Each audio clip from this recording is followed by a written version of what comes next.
Bonjour à tous. Ce film a été réalisé en 2017. J'ai des petits oiseaux qui m'accompagnent. C'est sympa, non? Aujourd'hui, je vous emmène dans un département magnifique, l'Aude, à la découverte de l'Orbieu, à Riboute. C'est un site exceptionnel. On s'y baigne, il y a des rochers, il y a la rivière, exceptionnel. C'est un site vraiment magnifique.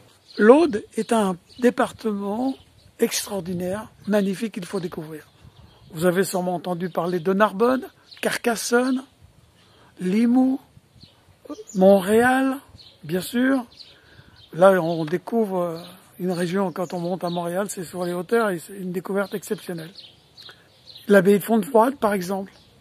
Voilà des sites à découvrir dans cette région, et bien d'autres. Merci à JP et à Colette qui m'ont fait découvrir cette région. Merci à vous. Un grand merci à tous les deux.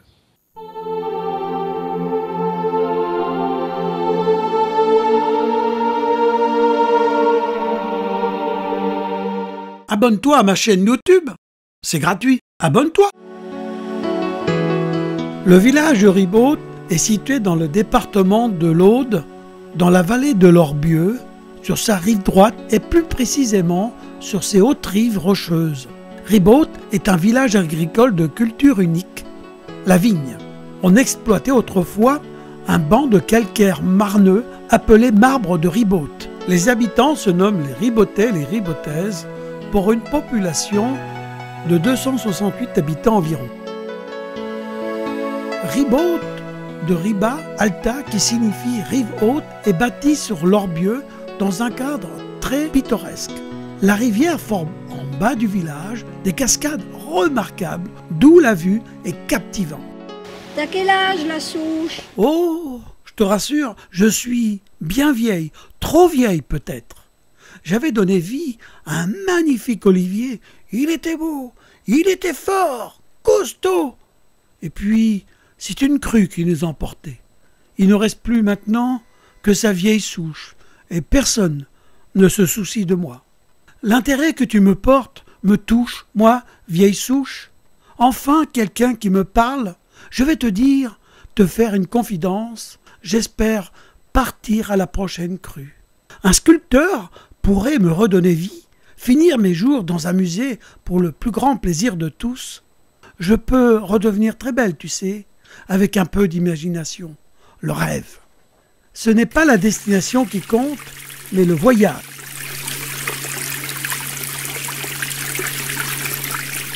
La fondation de Riboute remonte au 8e siècle. En 1311, les habitants de Riboute obtiennent de l'abbaye de la Grâce le droit de disposer de leur maison et de leurs biens, moyennant le paiement de 165 écus qu'ils payèrent à l'abbé de la Grâce.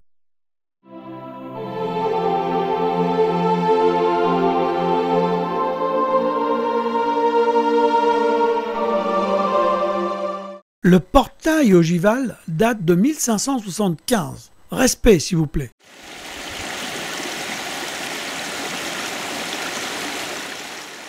L'Orbieu naît au nord de la commune de Fourtou, au lieu dit Marot, au sud-ouest des Corbières. Son cours, long de 84 km, traverse les confins tourmentés où se rencontrent la plaine du Languedoc et le massif pyrénéen. La rivière s'écoule d'abord vers le nord-est, s'enfonce dans des gorges pour traverser le massif de Montoumé, puis rencontre l'anticlinal de la montagne d'Alaric qu'elle doit à nouveau percer. Pas simple quand même pour la vie de certaines rivières. À Fabrezan, le cours d'eau quitte les Corbières pour la basse plaine de l'Aude et serpente jusqu'à son confluent, l'Aude, en rive droite. L'Orbieu est une rivière assez irrégulière et sujette à de grosses sautes d'humeur, comme tous les cours d'eau du Languedoc. Les crues de l'Orbieu peuvent être extrêmement importantes, et ce d'autant plus que la surface de son bassin est assez étendue. Ah, c'est marrant ça.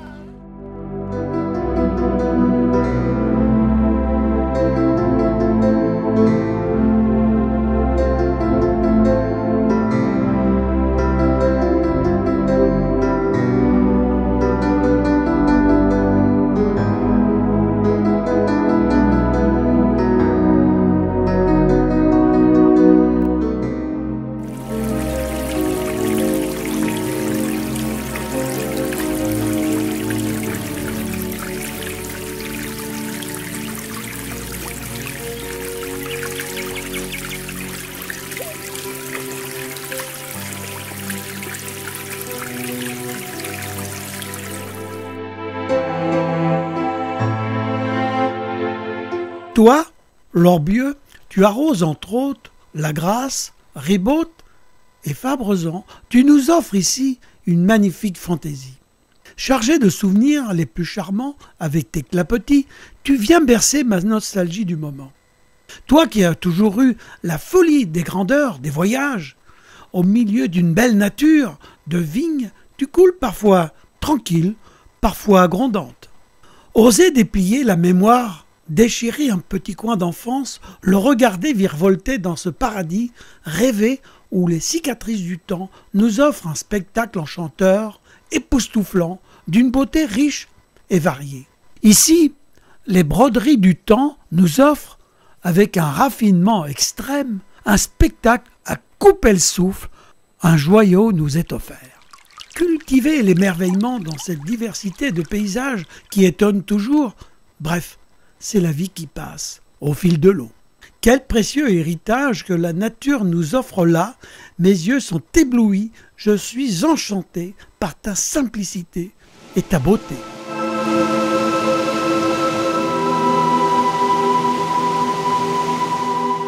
Les rochers s'enivrent de ta fraîcheur, de gouttelettes éparpillées en écrins de plaisir. Une histoire se dessine. Devant tes lumineuses cascades, s'écouter vivre où le rêve jamais ne s'achève. Qu'il fait bon ne rien faire, libre de tout souci. À travers l'ombre immense et sous ce ciel béni, il y a quelque chose d'heureux. Il faut rêver aujourd'hui pour savoir ce que l'on fera demain.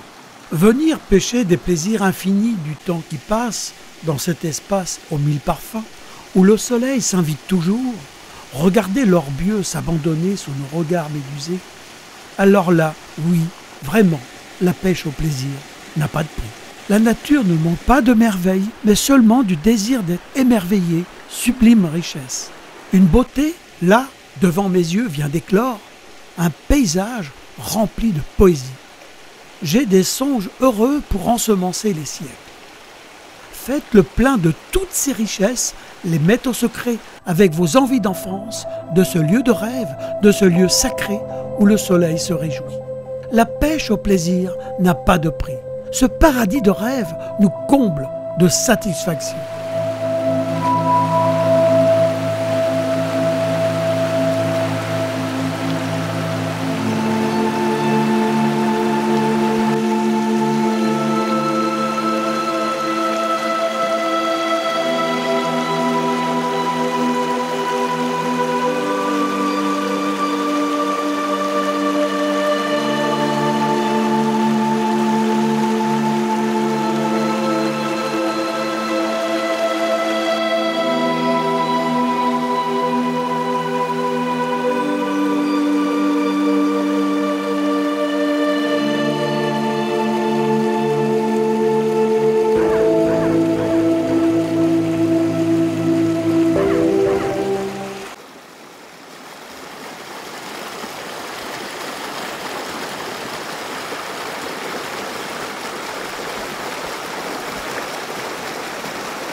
L'Aude, magnifique département où la passion du bon vin est quasiment devenue un rituel, une tradition.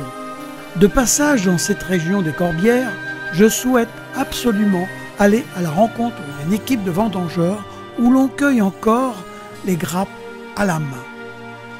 Je vais découvrir que c'est pas facile, mais alors pas facile du tout. Au départ de notre balade, je fus un peu désespéré de découvrir des vendanges effectuées avec de drôles de machines que l'on appelle tracteurs. C'est simple, ils roulent au-dessus de la vigne et cueillent les grappes au passage. Oh, moi j'ai rien contre, économie oblige.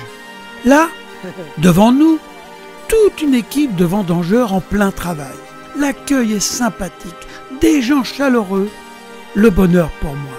On n'oublie pas ces merveilleux moments que la vie nous offre.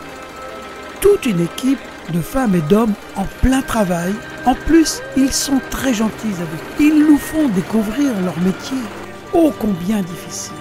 Ici, c'est un lieu de savoir et de contemplation. Là, Où il y a une volonté, il y a un chemin.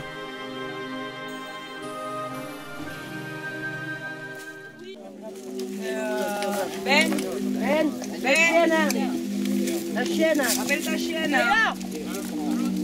Elle est sur la route. Ah oui, Zéro souris, c'est filmé. Oui, non.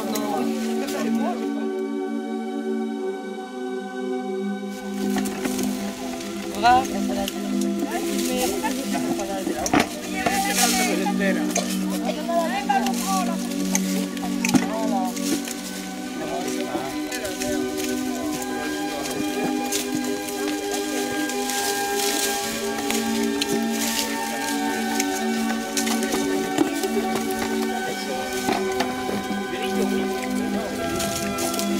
Il est russe, lui, regardez la tête, il est russe. Vodka.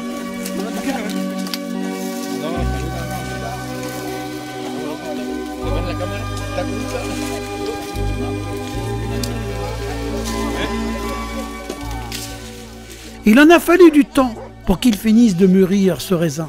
Après quelques petites pluies tant attendues et un gros coup de mistral, il était temps de commencer les vendanges. Le raisin est beau, tout va bien. Quand le raisin est mûr, par un ciel clair et doux, dès l'aube, il faut le cueillir. Quand les rayons du soleil viennent caresser les grains, des grappes bien mûres, il faut le cueillir. Les raisins s'abreuvent de la chaleur du soleil, dans le silence mûri, de belles grappes, il faut le cueillir. Les fruits mûrs tombent coupés d'un geste agile dans les paniers, des grappes bien propres. Les grains s'écraseront dans le pressoir et le nectar jaillira dans les cuves. Il faut plus d'une année dans le calme pour que la sublime liqueur vieillisse doucement, doucement, par presser le vin. Il se rit des flacons habillés de poussière, des sommeils prolongés dans la nuit d'un caveau. C'est un vin jeune et franc, gardant tel un joyau la sève des sarments et les sucs de la terre. Le vin de nos cépages est aussi l'ambassadeur de la gastronomie française. Non mais, avec sa robe de belle couleur, doucement, il vous endormira en vous offrant toute sa saveur. Je vous salue, buveurs des années futures.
La montagne d'Alaric est un petit massif situé dans le département de l'Aude, au sud-est de Carcassonne.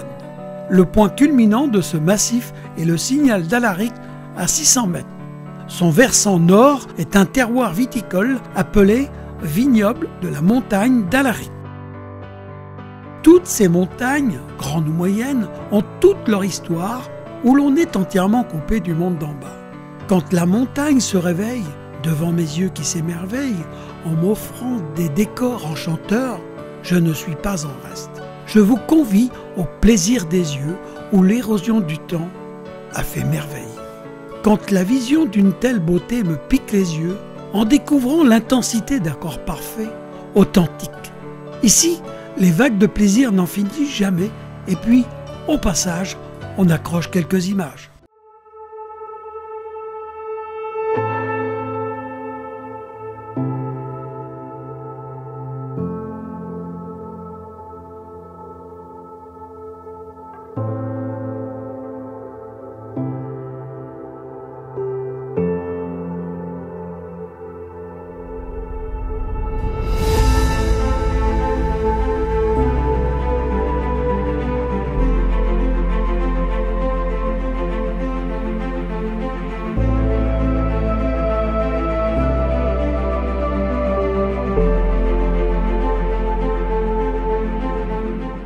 la nature nous offre des œuvres monumentales.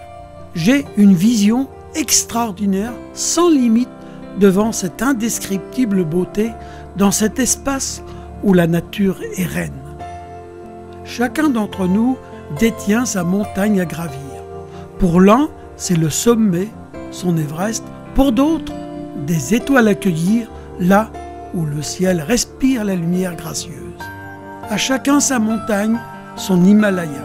Tels sont les plaisirs que chacun d'entre nous recherche.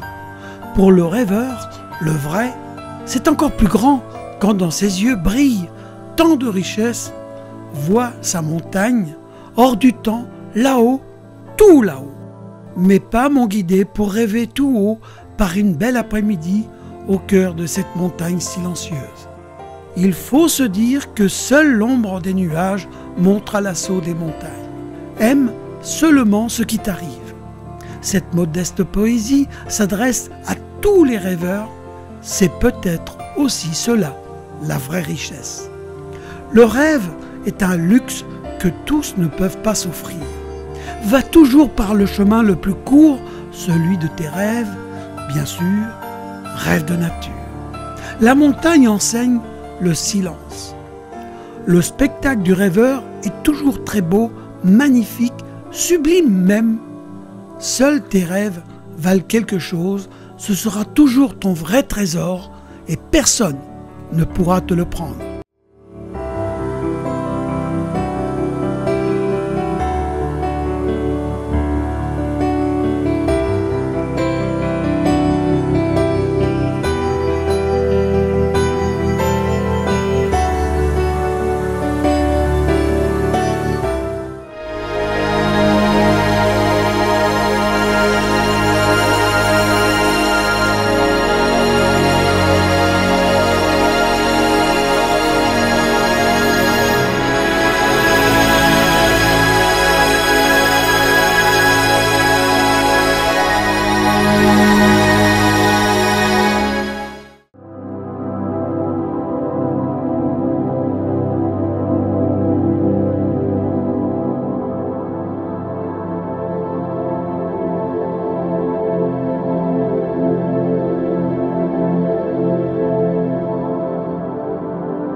Abonne-toi à ma chaîne YouTube, c'est gratuit. Abonne-toi!